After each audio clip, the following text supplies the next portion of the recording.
Hey, what's up, guys? Gary here from Web Daytona, and today I wanted to give you a tip on how to optimize your website and get featured on the snippets on Google, and also show you how we got Web Daytona featured on Google's snippets, and I want to show you step by step how we actually did it. So let's go ahead and get started. So first, if you go to Google and type how to edit a lead form, and as you can see, I am on incognito mode. So click that, and this is the page that got featured. So we wrote this article.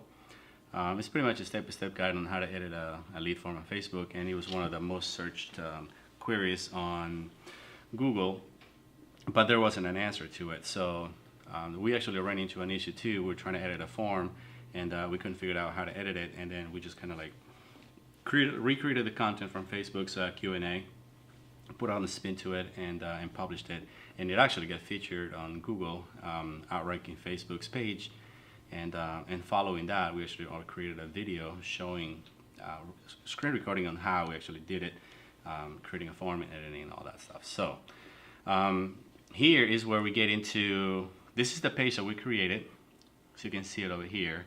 Actually, hold on, let me click on that page there, open a new tab, and this is the page that we created. And it goes into details as to how to do it, right? And then below, when we saw such high demand, we actually created a video on YouTube where we actually show how we've done all of that, okay? And following to that, if you can see, if you go to alexa.com,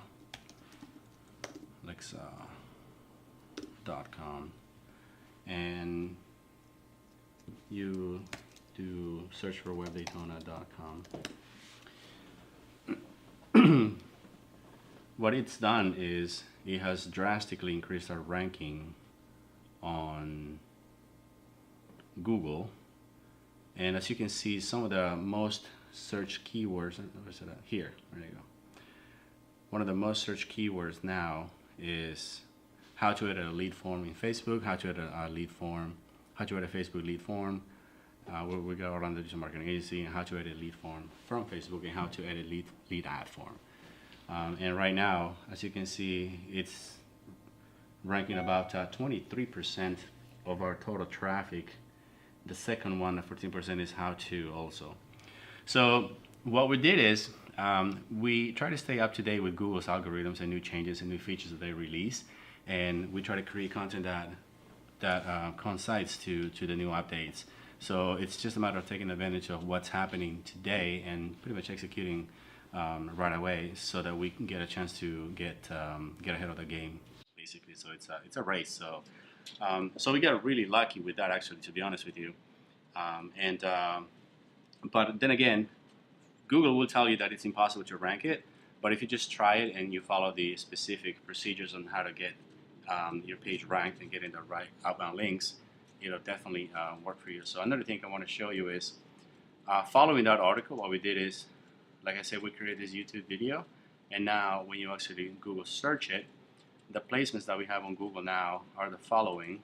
We have the featured snippet up here out of 64 million results, and then that's Facebook right here, then that's Facebook again, and then right here we have Web Daytona's video, which is just a minute, over a minute and a half long video, and then we have our page here on the results excuse me, of Google as well. So this is one way to drive a lot of traffic to your website, which signals sends positive signals to your website, and that helps you outrank the competition.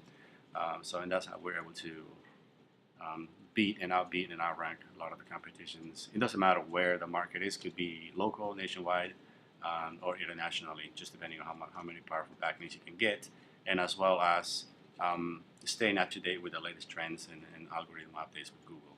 So that helps a lot.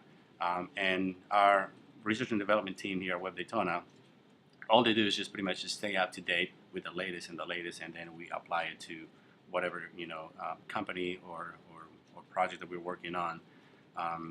It will benefit the most out of that recent update. And another tip that you have to remember is that some customers that we acquire and we take on board, those customers were used to working the old-fashioned way of SEO or optimizing their websites. For instance, we had an example of a company that they had the old-fashioned SEO way of doing things, where they had about over 10 or 15 times they would mention a keyword within a page.